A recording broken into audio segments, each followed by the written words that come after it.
fiery horse with the speed of light, a cloud of dust, and a hearty hi-yo, Silver, the Lone Ranger.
With his faithful Indian companion Tonto, the daring and resourceful masked rider of the plains led the fight for law and order in the early western United States. Nowhere in the pages of history can one find a greater champion of justice. Return with us now to those thrilling days of yesteryear. From out of the past come the thundering hoofbeats of the great horse Silver. The Lone Ranger rides again. Come on, Silver! Let's go, big fellow! I'm Silver! Aye!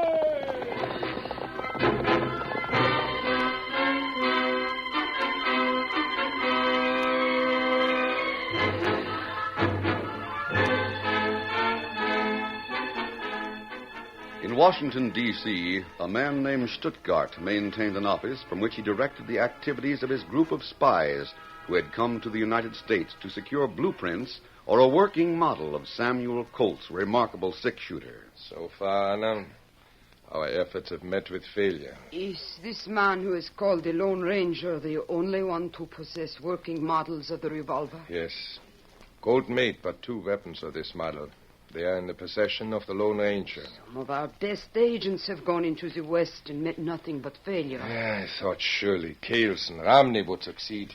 But they did not. No. They are in jail with their predecessors. So what is the next move? This letter. A letter? It's from a man named Roberto, who is in Texas. Roberto? It is a strange name. He's a strange man, Anna. His background is even more strange. He's part Indian, has a band of savages willing and ready to do his bidding. Indians? Yes, Anna. Murderous Indians. More than 100 of them. More than enough to overrun a community the size of this place called Cripple Creek.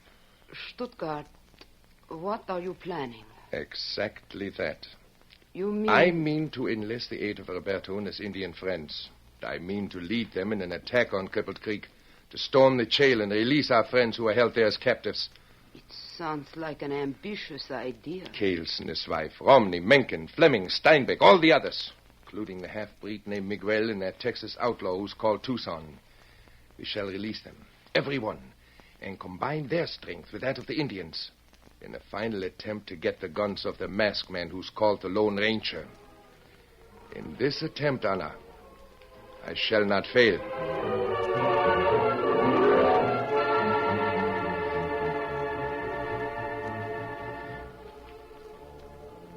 Stuttgart headed west as rapidly as possible to meet Roberto and enlist his aid.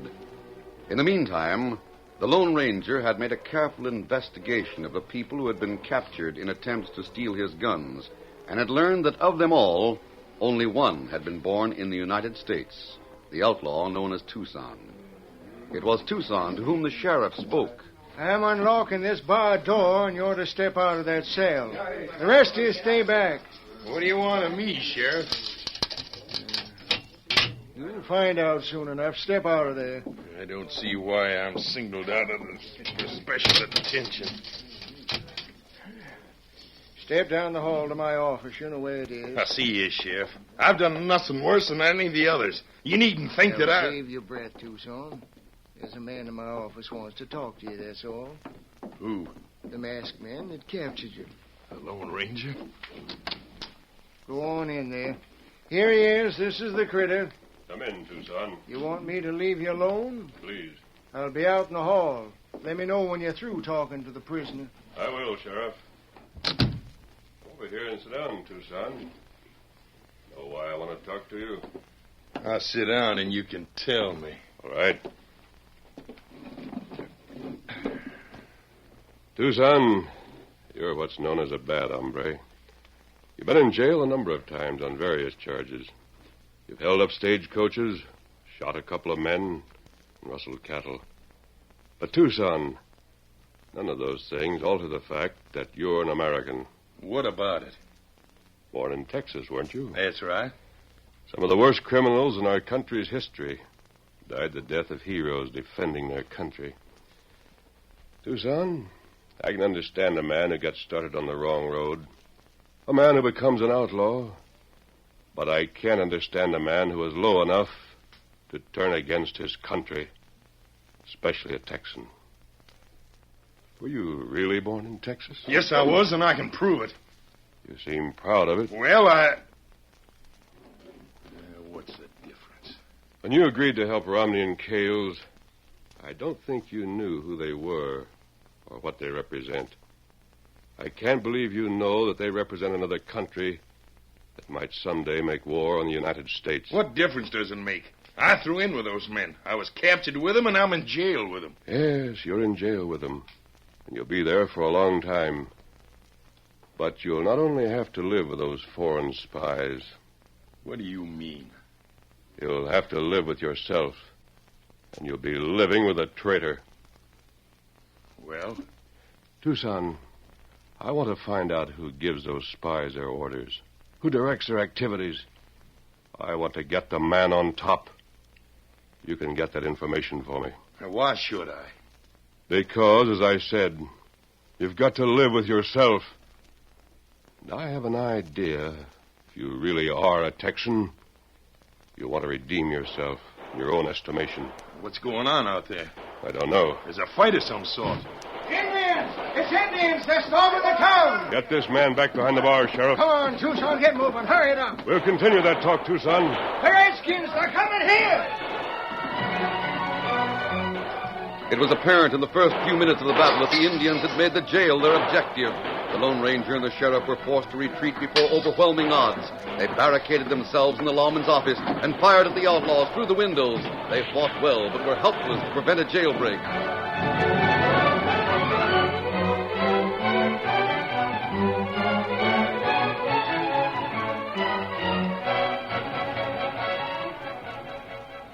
It was evening when the Lone Ranger joined his faithful Indian companion Tonto in their camp not far from town.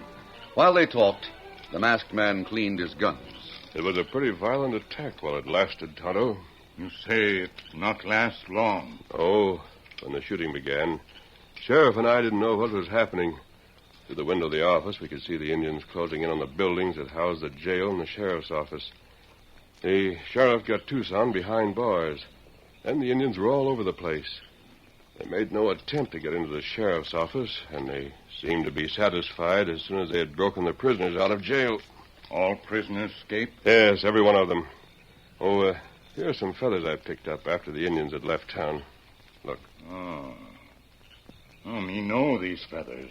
These come from Valley Indian, where the breed, Roberta, blood brother. Roberto? You know him? Yes, I've heard of him.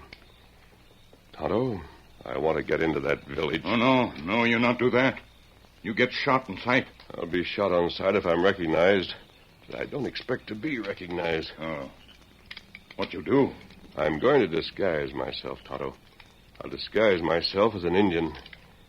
I can make Roberto's men think I'm a renegade Indian. They may accept me as one of them. You mean you get into village? You act as spy there? Yes. You're going to wear my clothes, including my mask. Get Dan Reed's horse in the livery stable. He looks enough like Silver to get by. You ride scout? Yes. Just as an Indian, I'll ride scout close to the Indian settlement. Wearing my mask and clothes and riding Victor, you'll chase me. Then I'll pretend to fall. Me savvy. You make believe you fall, make believe you hurt. Maybe Indian take you into village, huh? That's the idea, Tonto. Maybe your plan worked. It's worth trying. Now build up the fire, and we'll see about the disguises.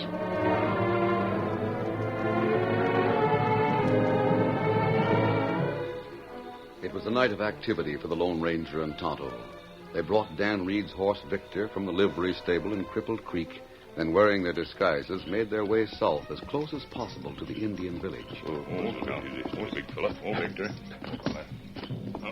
They were in a dense cottonwood grove, near enough to hear the Indian drums. Easy, Silver. We'll leave Silver right here, Tonto. I don't think anyone will find him. Woods plenty thick.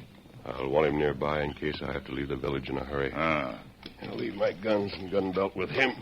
Maybe that risky. There would be more risk if I wore them. Any one of those Indians might see the silver bullets and know what they meant. That's right. Furthermore, when I'm taken into the village, I may be disarmed. You'll have to be quiet, Silver, old boy. Steady now. Easy. There. Hope we'll not have to leave you for long.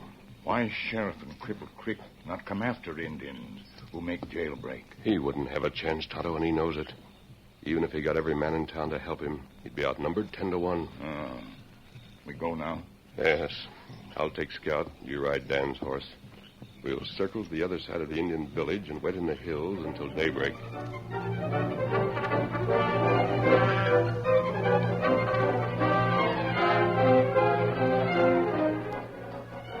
The Indian village was awake at daybreak, and so were the white men who had taken refuge there after escaping from the jail in Crippled Creek. The man from the east, whose name was Stuttgart, occupied one of the huts with Roberto. So far, Roberto, you've done very well. Si, senor. I have that cash for you any time you want it. But the big reward will come when you deliver to me the masked man. Name of a pig, if I had only known it.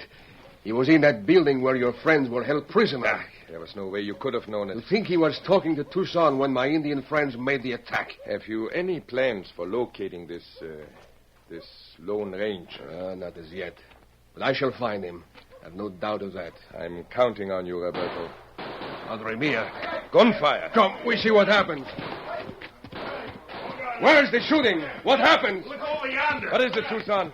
That hill on the far side of the valley. The horsemen are behind some trees now, but watch. You'll see them come out. There they are. Hey, look at that critter on the white horse. It's the Lone Ranger. He's going after a redskin. He's the one. Yes, he is, Roberto. Even at this distance, I can see that he is masked. Why don't you go get him? Look, the Indian has fallen from his horse. And they're Mabidun. What does he say? He's calling to the Indians to go after the masked man. Hurry, hurry, Roberto. He has a long start, but we'll try to get him. Now, vamos!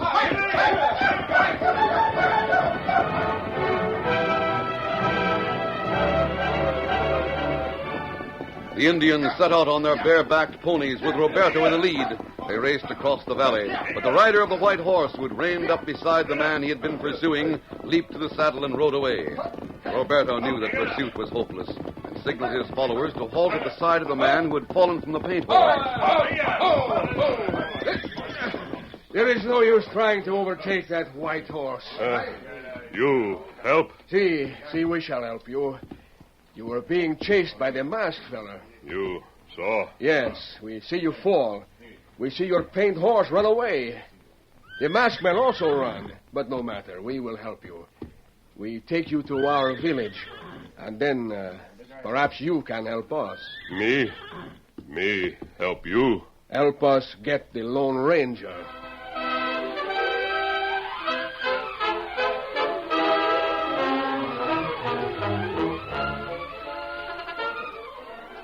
The curtain falls on the first act of our Lone Ranger story. Before the next exciting scenes, please permit us to pause for just a few moments.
Now to continue our story.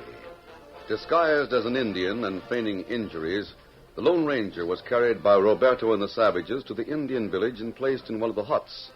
He had been there for about an hour when Stuttgart and Roberto entered. And he's not... Taku, me Gwetch. Enough of that, Roberto. See if he can speak so I can understand what is said. You speak white man's tongue. Me speak. That's better. You had bad fall from horse. You think injuries are great? Best medicine, rest.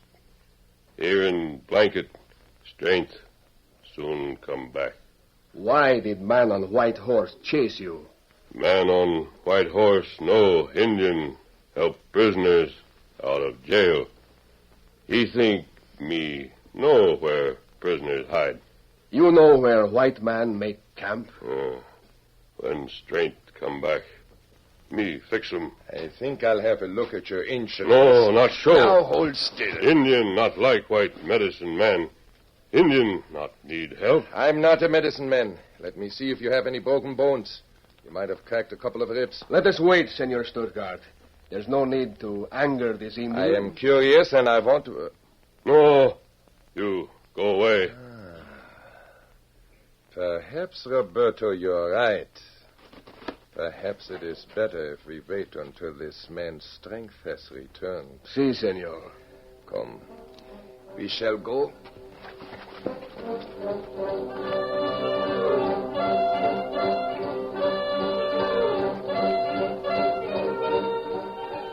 The Lone Ranger wondered at Stuttgart's sudden change of manner. He waited for a time, then moved silently to the door of the hut. Looking past the edge of the buffalo skin flap that covered the opening, he saw an armed Indian sitting on the ground outside as if on guard. He returned to his blanket and lay quietly, waiting for the day to pass.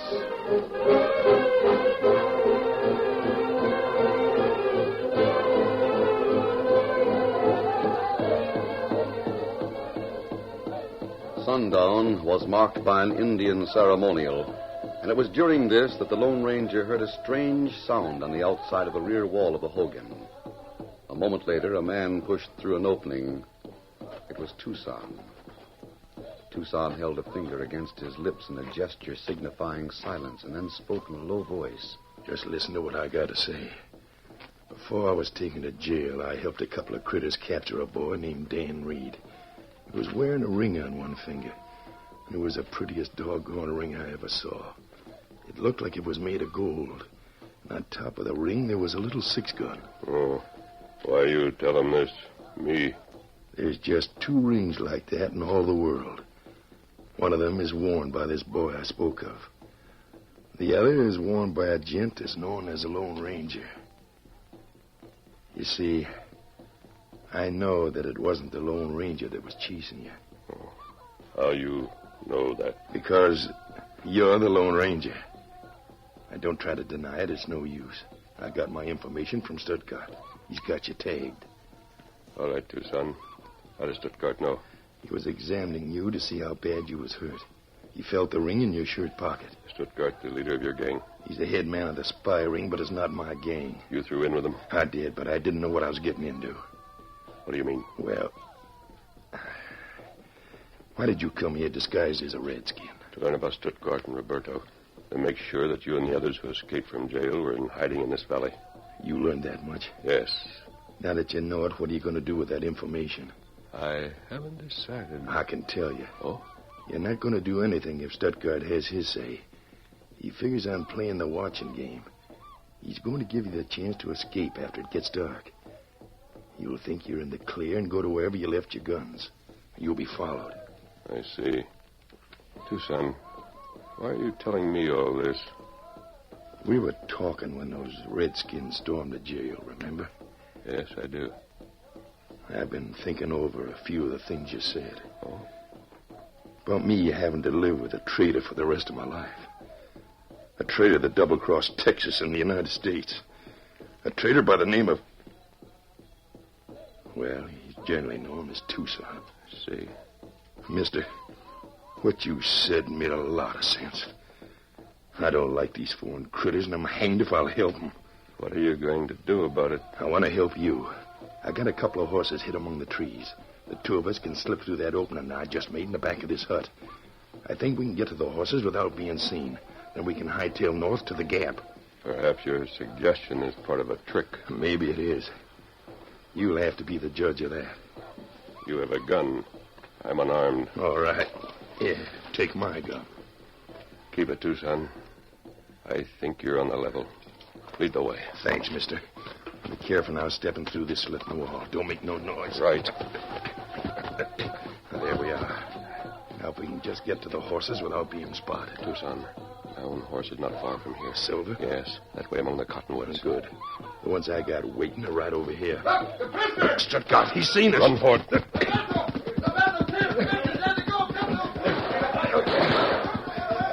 Come on, Tucson. Don't stop to return that gunfire. Here's the horses. Get that leather and ride for the gap. Never mind me. Good luck to you. Steady there, boy. Get up.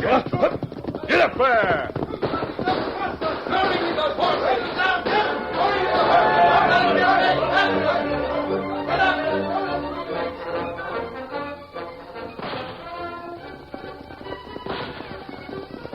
Hotly pursued by spies and Indians, the Lone Ranger rode at top speed among the cottonwoods to the place where he had left the great horse Silver. Oh, steady. Easy. We're traveling, Silver. You now, big fella. He quickly buckled his gun belt and his own especially built 6-gun about his hips. He was about to leap aboard the mighty stallion when he felt a stunning blow in one shoulder. It was a 6-gun slug, and the force nearly knocked the Lone Ranger off his feet. He staggered momentarily, then clung to the pommel. Silver. Got to get away. He could hear the enemy approaching. Bullets zoomed close and ricocheted off the nearby trees. It took all of the Lone Ranger's strength to gain the saddle. Now, Silver. Now, boy. It's up to you. Come on, boy. Silver seemed to know what was expected. His great muscles rippled smoothly as he carried the wounded man north toward the gap. Hold, Silver. Weak as he was, the Lone Ranger managed to guide Silver to the narrow gap that served as the only entrance to the Indian Valley. Up, boy. Up. Then he urged the great white stallion up a steep and dangerously rock-strewn trail to a ledge that overlooked the gap. Now, Silver, if we can keep these others in the valley.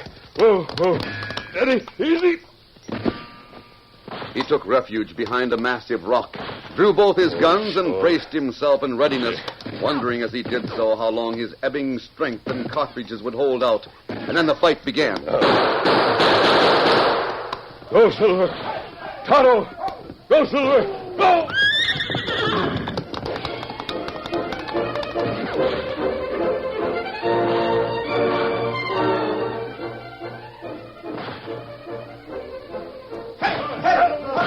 Keep your men down, Roberto. Keep them behind the rocks. We know McQuagan. He's wounded. He can't hold out forever. Neither can his bullets. He's using his own guns. Those are the guns I want. If we could only get behind him. You can't do it. Don't worry, Senor Stuttgart. That man can't last long against all of us. And after we've gotten him, we'll find Tucson. He shall pay for what he did. Soon it will be dark, and then we'll have no difficulty. It will be easy to sneak past him and attack from the rear.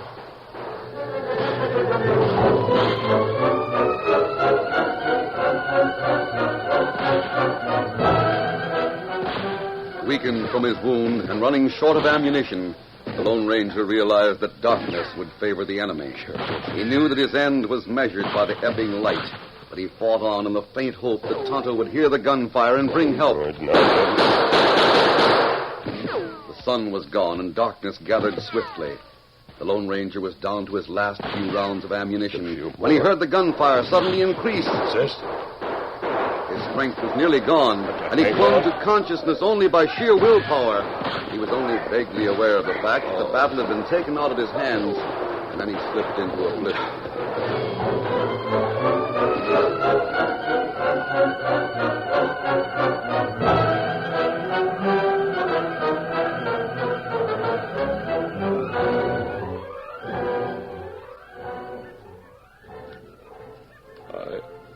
Where? Now, you take it easy, Kimasabi. Take it easy. Tonto, it's light. Daybreak. You wounded, but you'll be all right plenty soon. I remember a fight. Roberto, his Indian, Stuttgart. Well, that's all over now. Why, I'm in my own camp. And, Tonto, I was dressed as an Indian, but now Now you wear regular clothes. I guess help must have come. Tell me, Tonto, what happened? Well, Silver come to camp alone. Me see plenty blood in saddle. Me know you hurt. Silver. Me go plenty quick to sheriff. Find Tucson there. Tucson? Him tell sheriff about enemy. Lead sheriff and posse. Meet enemy at Gap. The leader of those spies was named Stuttgart. Him captured. All enemy captured now. Tucson proved himself a better man than I thought he was. Well, him dead. Him killed in fight. Oh. Well, perhaps it's better that way. Who's in charge of the prisoners, Tonto? A federal man from Washington. Him Crippled Creek. Him send message to you. What is the message? Him say plenty thanks. Foreign enemy finished. 6-gun no longer in danger. Good. Tonto, this ring and the 6-gun that's mounted on it will always remind me that there's something good in every man. Even Tucson gave his life to help protect his country. Let's go, Tonto. No. Maybe better you rest. No, there's something I've got to do. I'll be all right when I get in the saddle. Where you go? Steady there, Silver. I'm going to see the man from Washington. Let him know about Tucson. As long as men like that put country ahead of self, we needn't worry about the future. Steady. Easy a minute, big fella. Take it easy. Come on, Silver. Get him up, Scout. Oh, Silver! Ahoy!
The story you have just heard is a copyrighted feature of the Lone Ranger Incorporated.